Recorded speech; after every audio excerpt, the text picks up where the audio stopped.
Muito bem, pessoal, sejam bem-vindos à nossa aula 13 do módulo 1, referente ao curso de Cálculo Numérico. Nessa aula, nós vamos resolver a questão que foi deixada na aula passada sobre qual é o erro que eu cometo quando eu faço arredondamento ou truncamento para armazenar valores dentro de um determinado sistema de representação de ponto flutuante. Se você não viu a aula passada, vai aparecer um card aqui em cima. Por favor, assista. Se você assistiu e lembra de tudo que foi falado lá, então venha comigo. Vamos lá. Olha, pessoal. Então, o que acontece aqui, pessoal?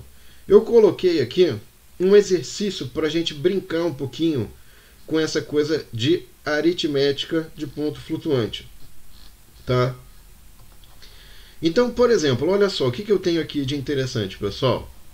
Eu tenho aqui, os números têm que ser representados em ponto flutuante com 3 dígitos. Tá?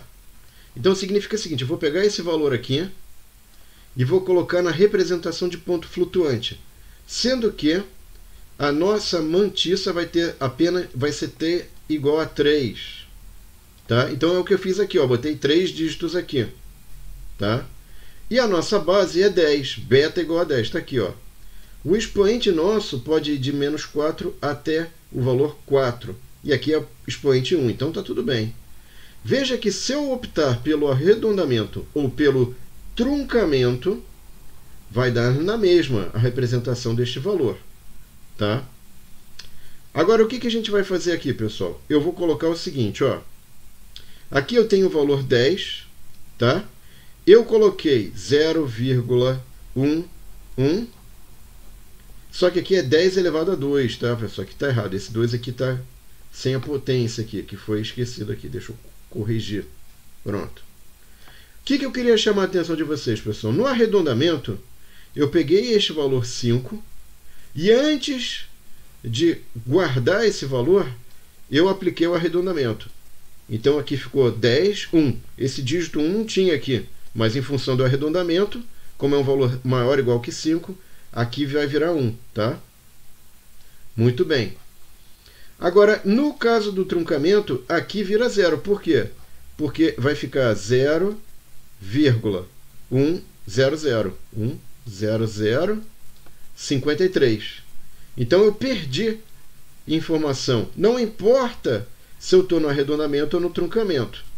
Tá? O que mais agora? Vamos supor, pessoal, que eu quero colocar esse valor na forma de arredondamento ou na forma de truncamento. Então, independentemente do sinal, o que eu vou ter aqui? Ó? Vou colocar aqui. Ó. Eu vou ter 0,238 15, né? E aqui, veja, 10 a 1, 10 a 2, 10 a terceira, vezes 10 a terceira. Tá? No caso do arredondamento, vai dar 238. Eu jogo fora essa parte. Porque 1, quando vai para cá, não acrescenta mais 1 no arredondamento, né? E aqui também, ó, vai virar menos. No truncamento, então, que eu nem preciso olhar para aquele valor 1, vai dar na mesma, né, pessoal? Então aqui vai dar... Veja que aqui nesse caso, pessoal, eu tenho casas decimais após o valor que eu armazenei, até onde o valor que eu armazenei, porém, tanto faz arredondamento e truncamento, dá na mesma, né?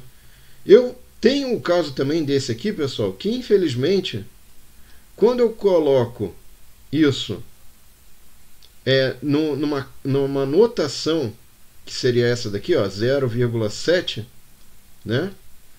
O que eu tenho que fazer? Eu vou emprestar casas decimais. Então, eu vou ter que ter 1, 2, 3, 4, 5.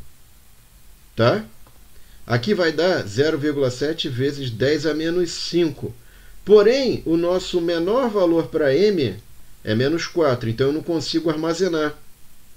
Da mesma forma, para o truncamento, dá problema também. Então, dá aquele problema que a gente já tinha falado na aula anterior, que é um número menor do que o número que eu consigo armazenar.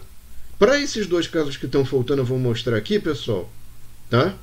Então, para o arredondamento aqui vira 2. Para o truncamento permanece 1 vezes 10. E aqui dá um problema de o expoente ser maior do que aquele valor que é o m grande igual a 4. Tá? Eu vou deixar esses dois aqui, eu recomendo vocês fazerem como exercício para tentar chegar nisso aqui, como eu fiz agora há pouco ou os outros. Tentem fazer esses aqui como exercício para ver se vocês conseguem colocar números na forma de representação de ponto flutuante. Porque com isso a gente vai trabalhar sempre com esses números nesse formato, e quando a gente for trabalhar com esses números nesse formato, aí sim a gente vai poder realizar o cálculo dos erros ao somar dos números, ao subtrair dos números, enfim. Isso é o que a gente vai ver nas próximas duas aulas, na aula 14 e na aula 15, tá bom? Então espero que vocês tenham gostado, foi uma aula bem curtinha, bem resumida, mas bastante importante. Obrigado e espero vocês na próxima aula, hein, pessoal? Tchau!